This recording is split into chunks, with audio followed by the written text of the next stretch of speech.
All right, welcome to the live stream of object-oriented analysis and design using UML. Yay! It's Friday, sun is shining, and I don't really have a super much to talk about, so hopefully you will be able to catch Friday soon. So if there is any problems or anything like that with the stream, please let me know. I hope everything is working. It seems to be working from my side at least.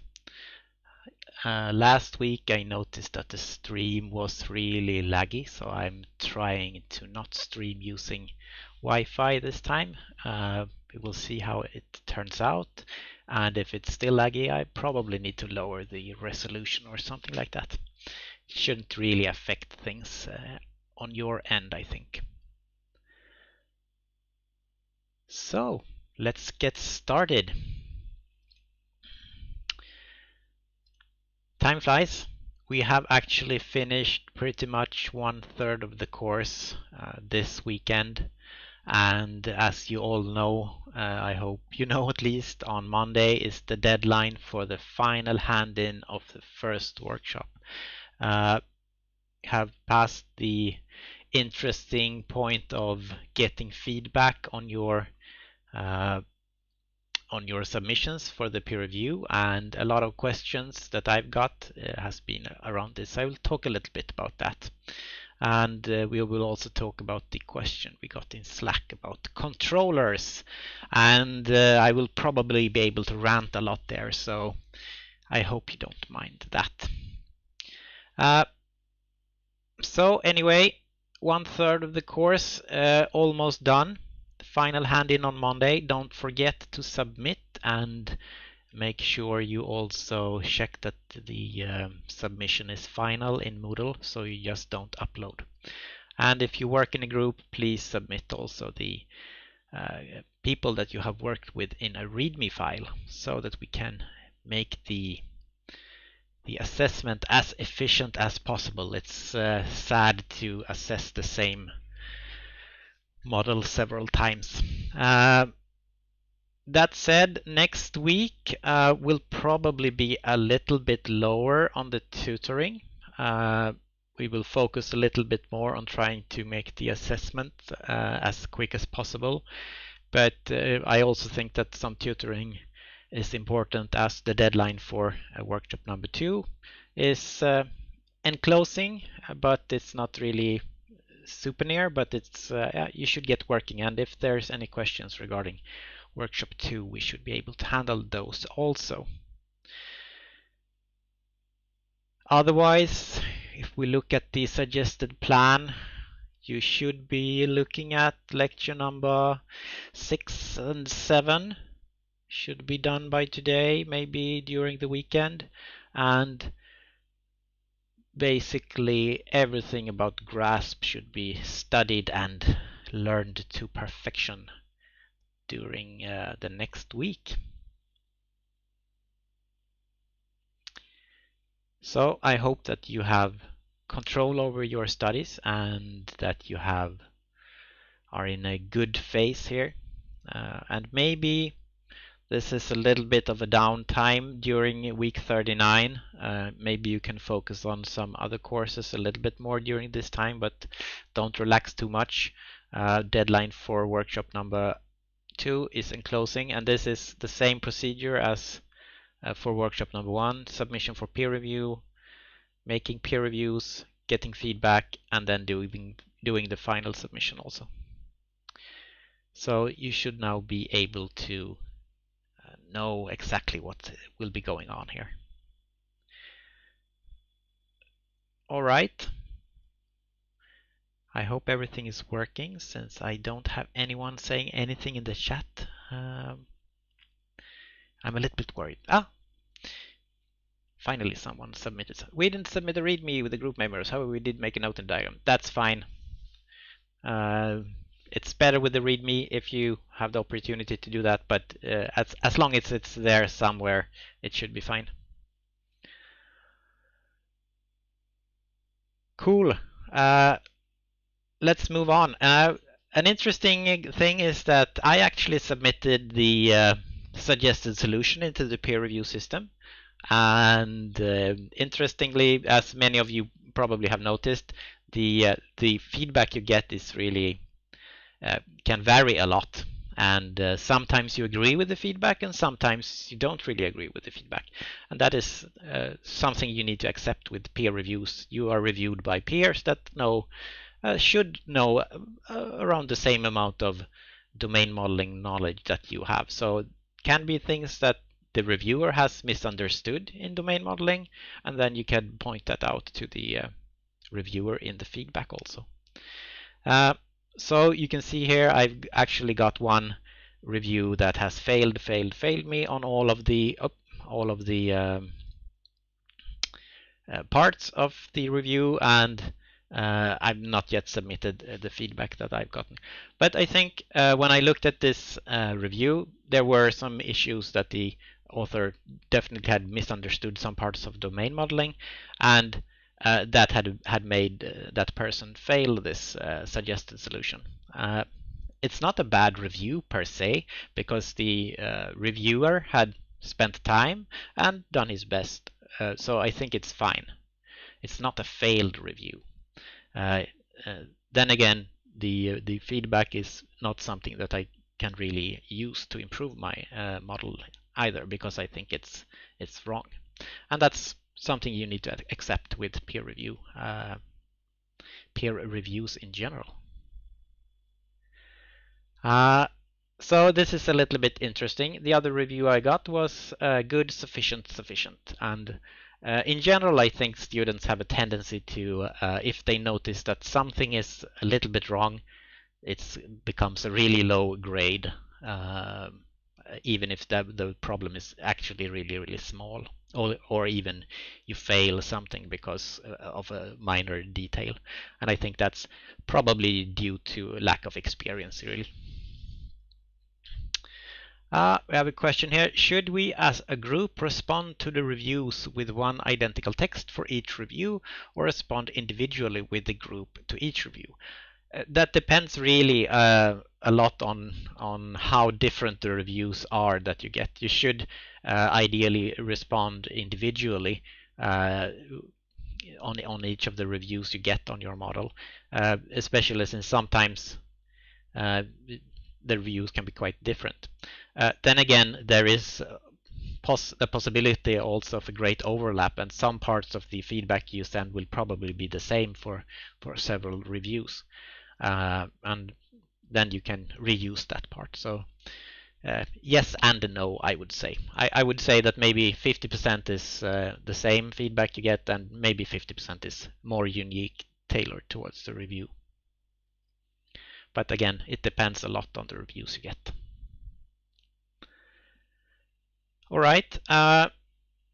So you have trained now on making reviews. You will get feedback also on your reviews, and you can improve your reviewing experience for the next workshop also. So you will train also on peer reviewing, and that's a good thing. And there is learning going on both when looking at models, reviewing models, creating your own model, and submitting feedback and receiving feedback on the reviews. So that's a good thing.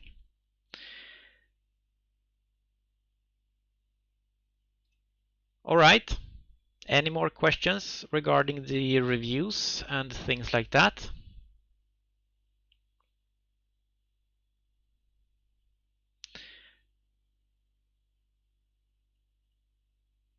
You only need to submit one review for the review number 0.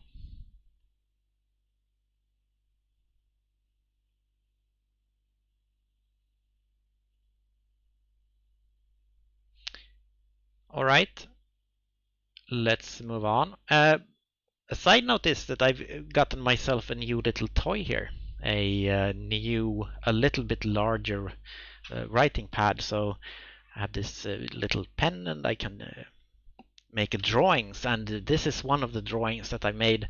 I've tried previously using kind of like these pen tablets thingies, and it has not really worked out because they have been so small and the screen has such a high resolution. So the kind of like need to move it so microscopically little, so it becomes really messy. But this one is a little bit larger, and I think it works quite well. And maybe I will be able to use it a little bit more now.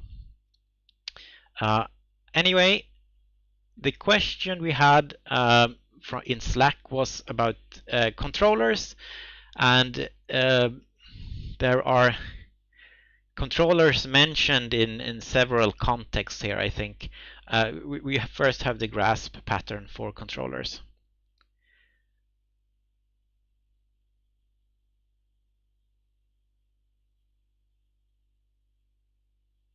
So the whole group does not need to hand in a response to review 0. No, exactly.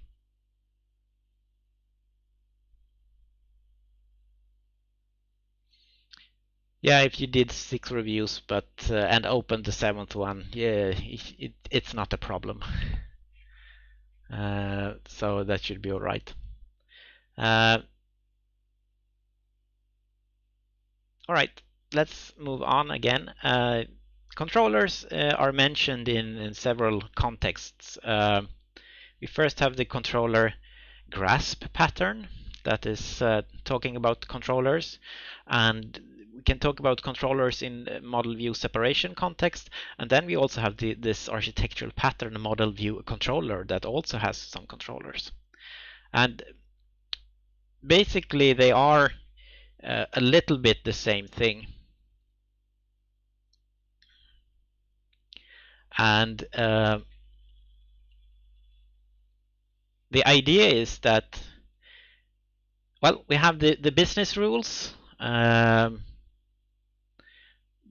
basically called the domain layer in the book, highly inspired by the domain model. So here you will probably find things that are related to the domain model, classes that are similar and relationships that are similar to the domain model.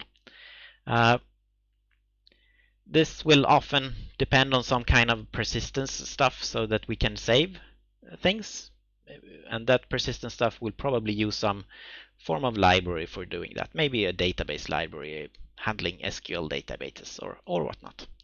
And maybe we have some other parts also, maybe an authentication part of the system, and that probably uses some external library also. And it's probably pretty clear that this is a model stuff in the model view separation and also in model view controller. On the other side, we have the user interface. This often depends on some kind of library, or maybe always depends on some kind of library. In the simplest case, we have kind of like system out and system in, so writing things to the console or and getting input from the console. We can use JavaFX, OpenGL. There are numerous libraries for handling user interfaces and graphics and stuff like that. So we have a bunch of code for creating and maintaining a nice user interface.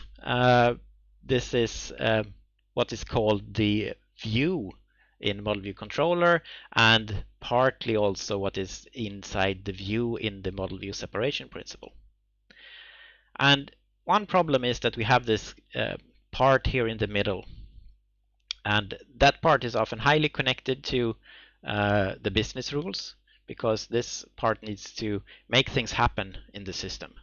But it's also quite connected to the user interface, because it needs to get information from the user interface, for example, what has happened, what should be shown, and things like that. And it can also be called by the user interface, because maybe the user clicks a button or something here, you get a callback, and then something should happen in the system, and this is forwarded to this kind of like middle layer, or what we should call it. And typically this is what are the controllers. So they control the flow of events between the model side and the user interface side. And this means that it is hard to put controllers inside of the model, because you often have these calls from the model to the user interface. And this means that we cannot put them in the model, because then we would have a dependency from the model side to the user interface, and According to the model view separation principle, we cannot do that. So in model view separation, the view is often the part of controllers and the user interface. Oops. Let's go back. So it's often the controllers that are parts of the user interface or the view in model view separation. In model view controllers, the controllers are their own entity, and the idea there is that we would like to try to reuse the controllers, or rather not mix in too much control of interaction in the user interface, and keep the user interface a little bit cleaner.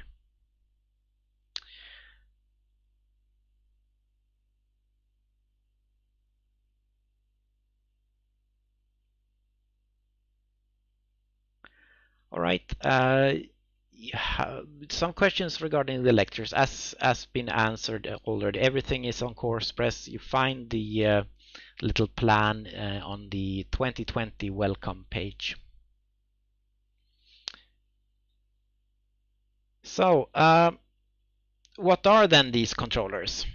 The grasp controller, it's a pattern, and it's the problem that this pattern is supposed to solve is what is the first object beyond the user interface layer that receives and coordinates a system operation. So a system operation is basically something that the user would like to do.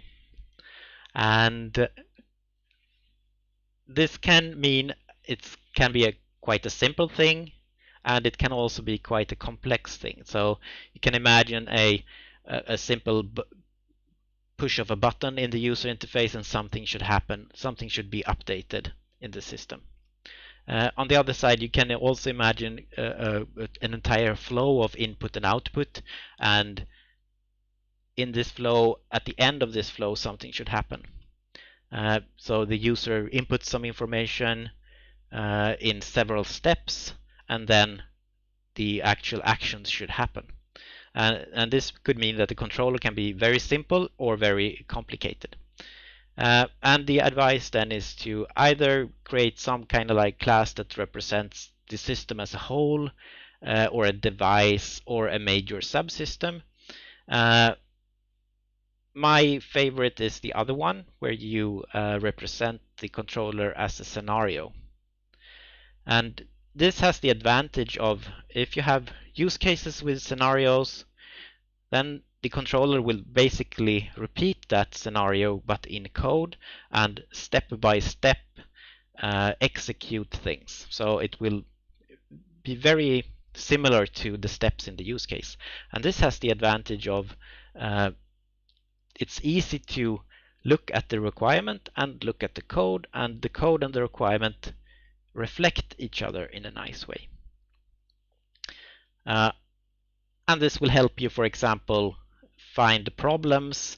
If a user reports that, well, in this step in the user interface, something happened, I couldn't, there was some kind of error, or things didn't work as planned, then you can find out what the user would wanted to do, find the requirement, and you can find the code responsible for this requirement quite easily.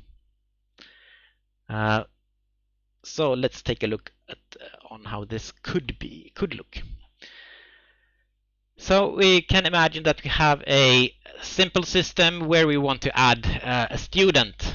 So it's some kind of a university system. We would like to add students, and find the kind of like the steps of the main scenario here. It starts when the admin wants to add a student. This is the trigger, as you may remember from a use case.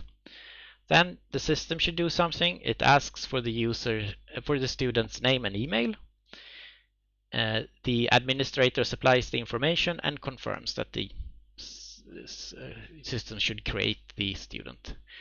This system adds the student and shows the confirmation that it has been added.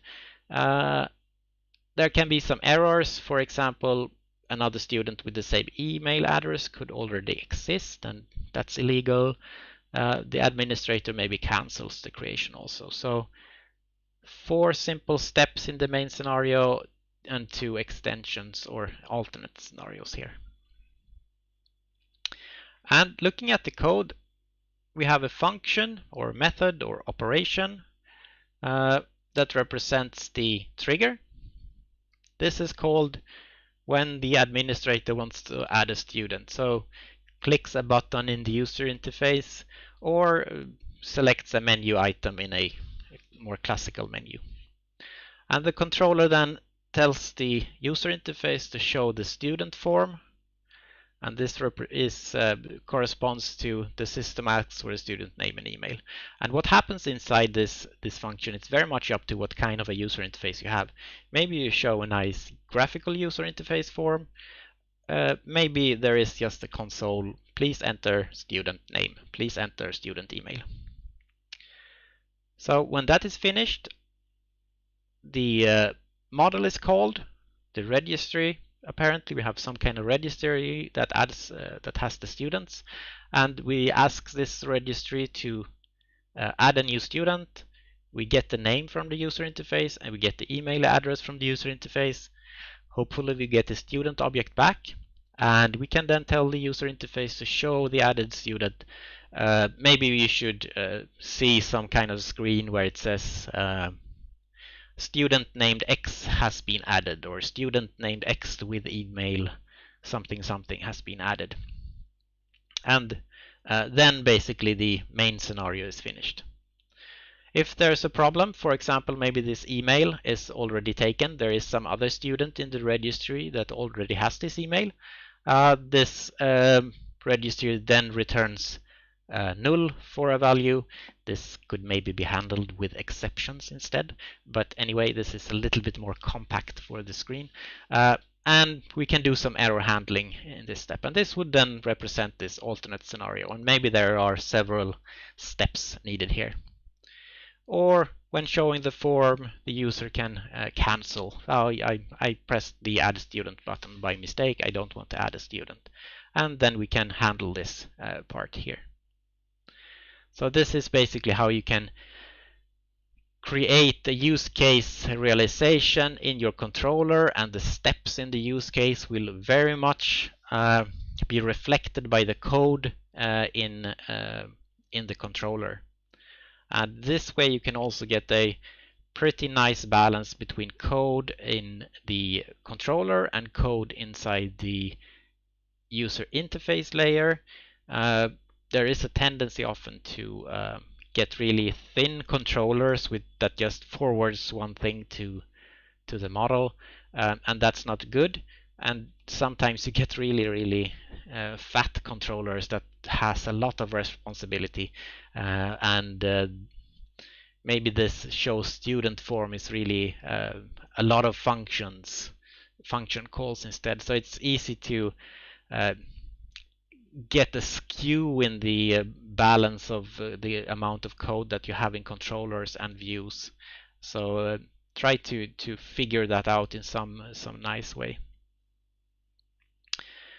And basically, these types of use case controllers are also the controllers that you would see in Model View Controller.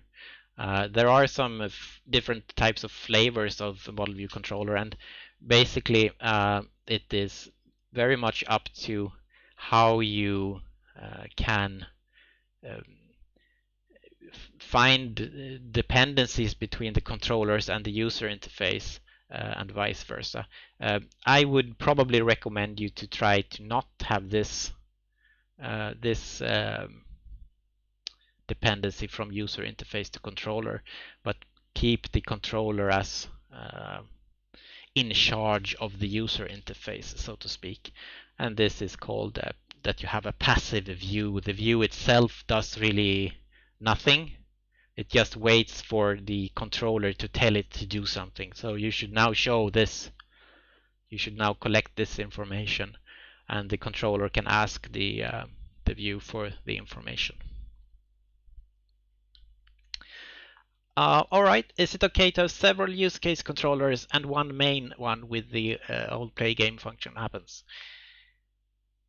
Sure. Depending on the size of the system, you may of course have several different controllers. One structure that I have seen is that you have one controller per actor, and you have um, one operation for every use case inside of these that the actor can do. I've also seen that you can have one controller for every use case. So that depends a little bit on how large your system is.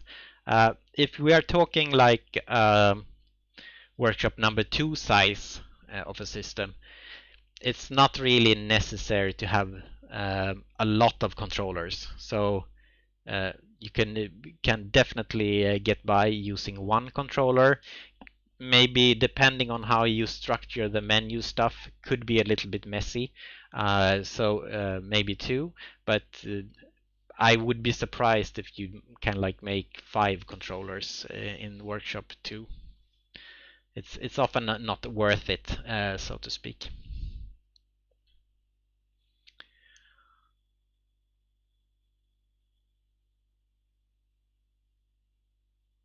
So as I said, it depends a lot on the context on how many controllers you have. And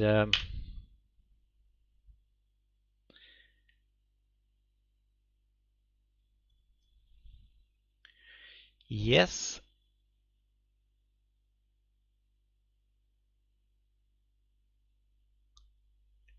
So if you make, for example, a console-based version of Workshop number 2, I would guess that there would be kind of like a menu controller that controls the flow of the menu. Remember, where is the user in this in the menu structure?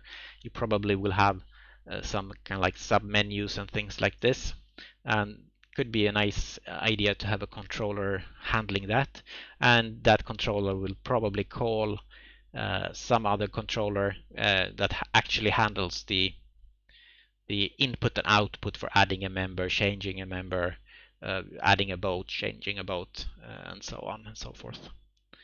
That would be my guess, at least.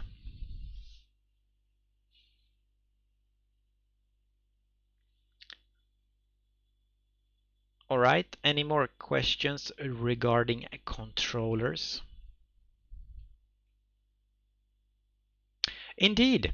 It is quite common to have this kind of like a main controller that handles kind of like things that needs to happen, or you need to have it because you have this particular type of user interface, but it's not really doing anything with the kind of like the model side of things. It just keeps track on where the user is in the menu system, especially if you have this console menu thing going on.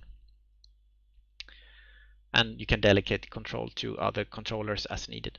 There is sometimes I see that you get circular dependencies between these types of controllers, and that is always a risk that you call the controller, and then this controller you have delegated to again calls the main controller to display the menu, and then you go round and round and round like that. So I push add member, and then I push cancel and add member, cancel, add member, cancel, and there is kind of like these recursive calls between the controllers, and that will eventually you will run out of stack space and get a stack overflow exception.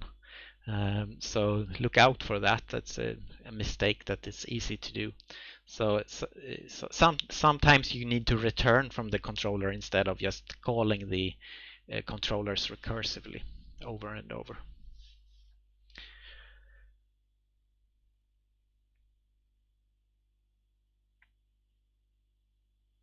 All right.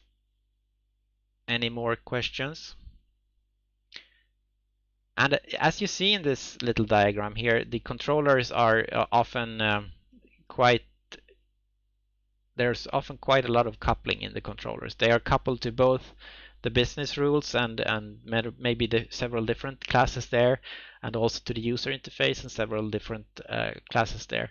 And this is basically the idea of the controller is that instead of having the user interface calling the business rules and becoming coupled to that, we separate this into kind of like this middleman that we, in some regard, they are a lost cause from a coupling point of view. They will be quite messy, and this is so that we can keep the business rules clean and we can keep the user interface clean also, and keep this scenario stuff out of the user interface and let the user interface focus on user interface stuff and not on user interaction.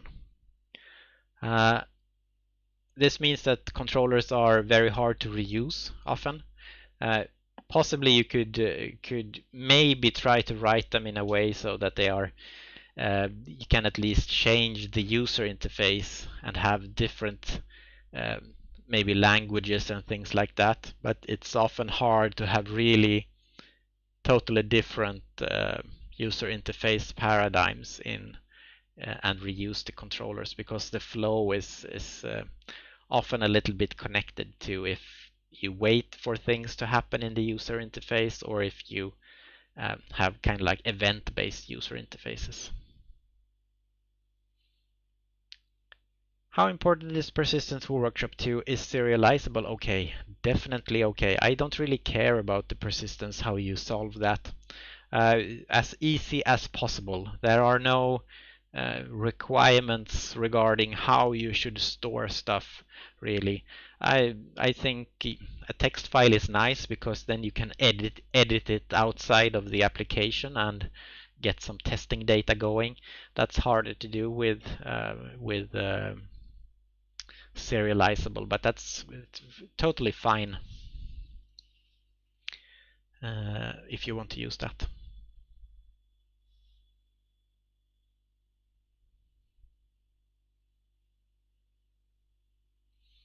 Alright, how different are the different types of MVC patterns like model view presenter and model view view model? I keep bumping into them while trying to look at the MVC pattern. Well, the MVC pattern is kind of like the father of patterns in regards to interactive systems. This was invented a long time ago by a guy called Trygve Reinskaug, working at Palo Alto, I think it was, or I think so. It was Palo Alto in the 70s, something like that, I think. And there has been a lot of variations to this pattern, and the variations are often actually regarding the controllers. So you have different types of principles when you do the controllers. So for example, in one flavor you store, for example, view state, so to speak, in the controllers, and this is pretty much model view models. You have a model for the view also. Maybe you have we can imagine that we have, maybe I would like to let me see if I can think of an example. Yeah, okay. Let's see that we can get a list of students from our system. One user would like this list to be sorted on email, and another user would like for this list to be sorted on the name. And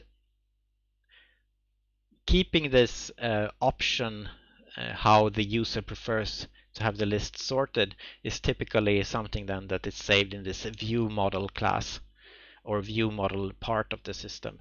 So it's not really something that is part of the business rules, as it's just a visualization of all of the students. It just happens to be different depending on the type of preference in the user interface of a particular user. And also, it's not really a view responsibility, because the view only just shows a list of students.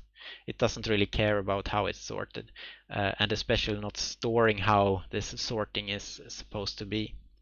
and then you can store this view state, so to speak, in the controllers. In that case, they are called view models. So it's more or less variations and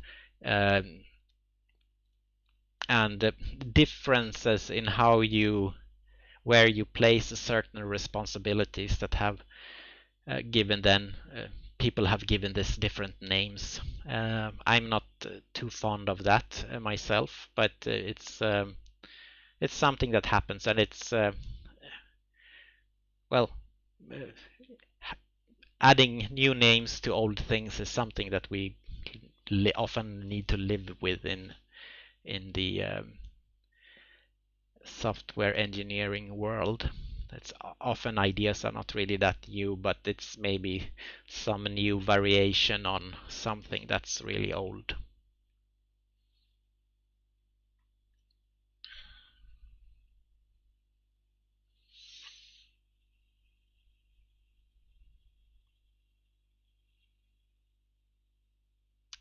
Is there any valuable distinction between controllers and handlers? Semantically, handlers seem to be more specialized in their responsibilities, which may make them easier to reuse.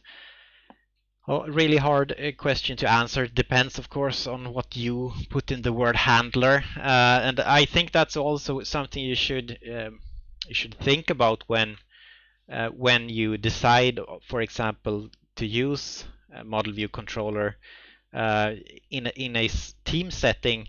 If you say let's use model view controller and everyone agrees, every developer will have a slightly different interpretation of what we actually mean.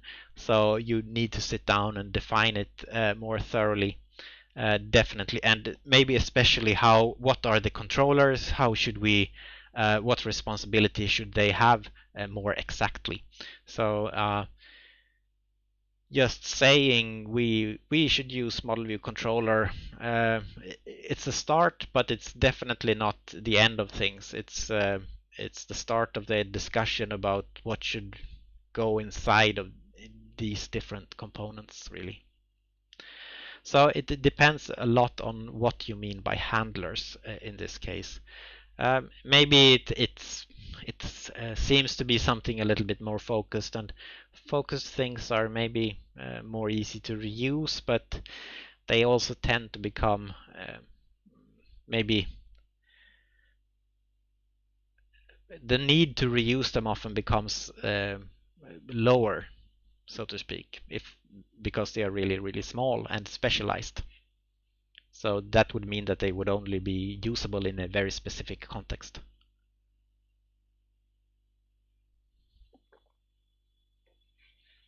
Another tip actually for workshop number 2 is to look at workshop number 3, and there you can see especially the type of class diagram that you should create, and you can also get some inspiration at least from the model view controller part if you decide to use that.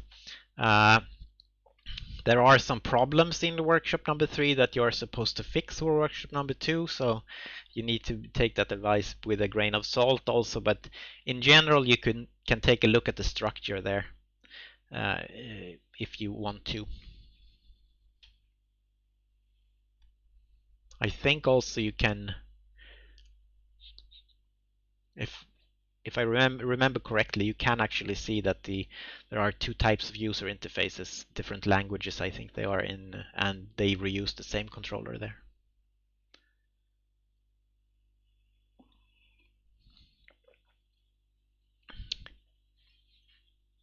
Yeah, in the book, I think I preparing for this, I briefly checked the examples, and from the controller side of things, I don't think the examples are really good. The examples there are very, very, very small controllers that just does this tiny, tiny thing, and as such, they are actually not at all dependent on the user interface. So in the book, the examples that I saw, the relationship from the dependency from the controller to the user interface doesn't exist. And this means that if you can have every controller like that, the controllers could technically be put in this inside of the model. But that is a really, really rare case in practice, and it's only possible for really, really small stuff. So I think in a practical application, the controllers will be inside the view in the model view separation thing, and in the model view controller they are already their own thing, so to speak. So from what I saw in the book, the controllers are not really that representative of actually a real type of controller. They are more kind of like event handlers.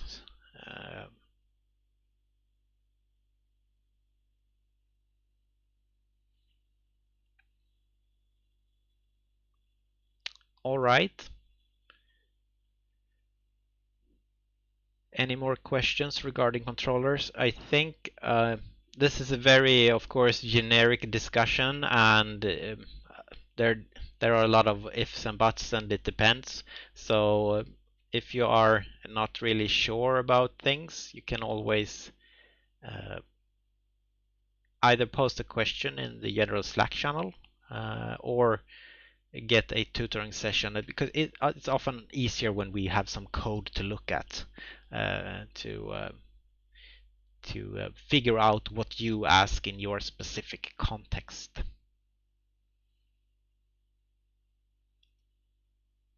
But in general, I think there is a lot of confusion about controllers, and there is a lot of freedom in how you would like to structure your controllers. So you can have these very, very thin controllers, you can have very large controllers, you can have controllers that don't depend on the user interface, you can have controllers that depend on the user interface, you can have controllers that are never called by the user interface, you can have controllers that are called by the user interface. So they are often fluffy, and if you are several developers, every developer will kind of like try to do their own interpretation of this.